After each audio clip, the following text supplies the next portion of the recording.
Damn it. ఏంటిటా కుండబద్దలు కొడతా అట్ట. నమస్కారం, కుండబద్దల్ ప్రేక్షకులకి స్వాగతం. నేను గౌతమ్ కాటా.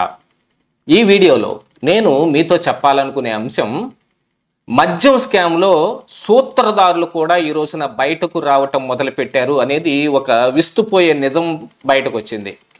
సిట్ విచారణలో అవినాష్ రెడ్డి పాత్ర కూడా ఇందులో బయటపడటం అనేది పెద్ద విశేషం. అవినాష్ రెడ్డి తండ్రి అయిన భాస్కర్ రెడ్డికి సంబంధించిన హనుమంతరెడ్డి అనే ఒక వ్యక్తి ఒక మద్యం కంపెనీ ప్రతినిధిని తుపాకీతో బెదిరించాడు అనేది కూడా నిన్న సిట్ విచారణలో బయటపడింది. మరి వాళ్ళు ముడుపులు ఇవ్వటానికి ఇష్టపడలేదా, లేకపోతే మరి 12% నుంచి 20% పెంచితే ఏమిటిది, ఇంత పెంచితే మేము ఎలా కడతామని వాళ్ళు ఏదైనా ప్రశ్నించారో తుపాకీతో బెదిరించాట. ఇక ఈ మద్యం స్కామ్లోనే కాదు, మిగతా చాలా వ్యవహారాల్లో కూడా అవినాష్ రెడ్డి పాత్ర లేకపోతే మరి అది జగన్మోహన్ రెడ్డికి బంధుత్వం అవినాష్ రెడ్డితోటి ఉండి ఏం ఉపయోగం? ఏ విషయంలో చూసుకున్నప్పటికీ అవినాష్ రెడ్డి పాత్ర అయితే ఖచ్చితంగా ఉండి తీరాలి. ఇందులో ఇంకా మిగతా ఎంపీలు కూడా, ఆనాడు ఎంపీలుగా ఉన్న విజయసాయి రెడ్డి కానీ ఇప్పటికీ ఎంపీగా ఉన్న మిథున్ రెడ్డి, అవినాష్ రెడ్డిల పాత్ర కూడా ప్రస్ఫుటంగా ఇందులో బయటపడుతోంది. విజయసాయి రెడ్డి అయితే తానే పాపం ఎరగనన్నట్టుగా మీడియా ముందు ఏదో చెప్పినా సిట్టు దాన్ని ఏం పట్టించుకోకుండా ఆయన కూడా A5గా చేర్చారు. ఇప్పటి వరకు అరెస్ట్ అయింది మొత్తం పాత్రధారులే. రాజకేశ్ రెడ్డి కావచ్చు, చాణక్య కావచ్చు, రాజకేశ్ రెడ్డి అనుచరుడిగా చెప్పబడుతున్న దిలీప్ కావచ్చు, ఇప్పుడు ఒక అరెస్ట్ అయ్యి బాగా సంచలనం రేపుతున్న ధనుంజయ రెడ్డి, లేకపోతే కృష్ణమోహన్ రెడ్డి, గోవిందప్ప బాలాజీల వ్యవహారం కావచ్చు, సజ్జల శ్రీధర్ రెడ్డి వ్యవహారం కూడా ఇందులో బయటకు రావటం మూలాన అవినాష్ రెడ్డి పాత్ర ఇందులో బయటకు వచ్చింది అనేది కూడా కొంత సమాచారం ఇప్పుడు బయటకు వస్తుంది.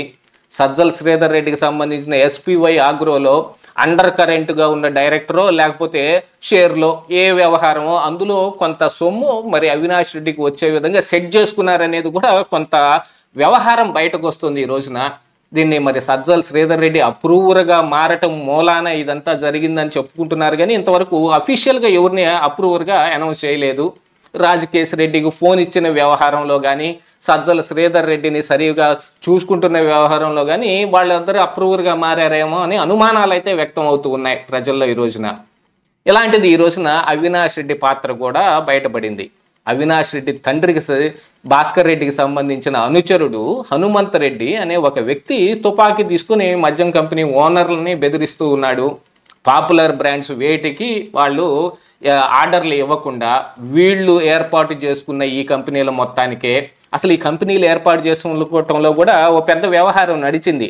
జగన్మోహన్ రెడ్డి చెప్పినట్టుగా ఈ కంపెనీలన్నీ చంద్రబాబు నాయుడు హయాంలో వచ్చినవే, ఈ బ్రాండ్లన్నీ ఆయన పెట్టినవే అని చెబుతూ ఉన్నప్పటికీ కూడా ఆ కంపెనీలు మొత్తాన్ని ఆక్రమించేసుకునే విషయంలో వాళ్ళని బెదిరించి ఆ కంపెనీని సొంతం చేసుకోవటమో లేకపోతే ఆ కంపెనీని లీజుకు తీసుకోవటమో ఇదంతా జరగాలి అని అంటే ఇందులో బెదిరింపు అనే ఒక వ్యవహారం ఉంది చూడండి, అది మొత్తం వీళ్ళే చేసినట్టుగా ఈ రోజున సిట్టు కొంత ప్రాథమికంగా తేల్చుకుంది.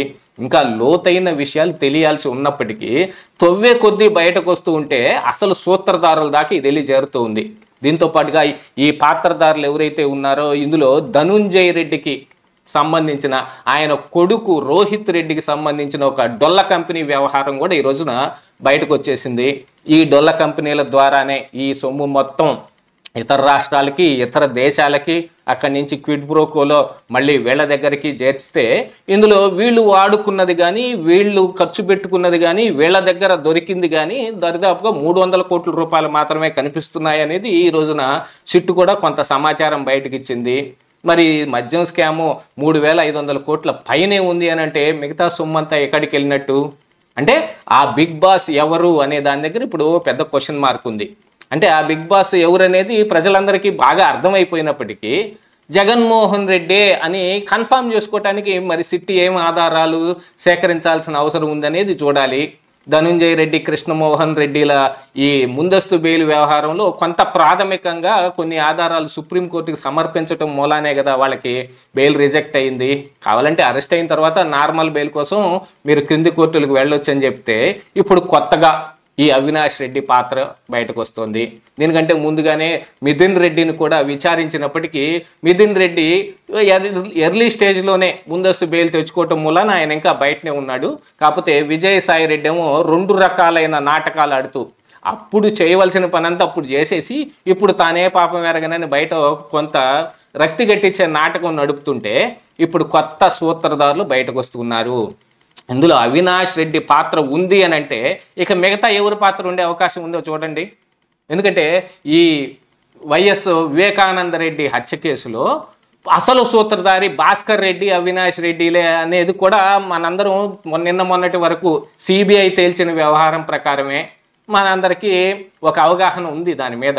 అసలు దానికంటే ముందుగా ఈ వ్యవహారంలో మరి పైనున్న జగన్మోహన్ రెడ్డి కానీ భారతిరెడ్డికి కానీ ఏం సంబంధాలు ఉన్నాయని ఎస్టాబ్లిష్ అయిపోయే లోపు మరి పెద్ద నాటకం నడిచి సిబిఐ దగ్గర నుంచి అందులో రామ్ సింగ్ అనే విచారణాధికారి దగ్గర నుంచి కోర్టు ద్వారా ఏర్పాటు చేయబడిన సిట్ బృందం దగ్గరికి వెళ్ళి ఇంకా అది అక్కడ ఆగిపోయి ఉంది. ఇక ఇప్పుడు ఈ కూటమి అధికారంలోకి వచ్చిన తర్వాత బయటకు తీస్తున్న లిక్కర్ స్కామ్లో ఈ అవినాష్ రెడ్డి పాత్ర కూడా బయటపడితే మిగతా జగన్మోహన్ రెడ్డే కదా. అందుకని జగన్మోహన్ రెడ్డి ఇప్పుడు బెంగళూరు ప్యాలెస్లో ఒక 20 మంది ఫేమస్ లాయర్లను పెట్టుకొని వాళ్ళ సలహాలు తీసుకుంటూ ఉన్నాడు అనేది కూడా ఒక వార్త బయటకు వస్తుంటే జగన్మోహన్ రెడ్డి అరెస్ట్ కన్ఫామ్ ఏమో పేరుని నాని చెప్పినట్టుగా జగన్మోహన్ రెడ్డి కూడా భావిస్తున్నాడేమో అనేది అందరూ అర్థం చేసుకోవాల్సిన అంశం ఇందులో.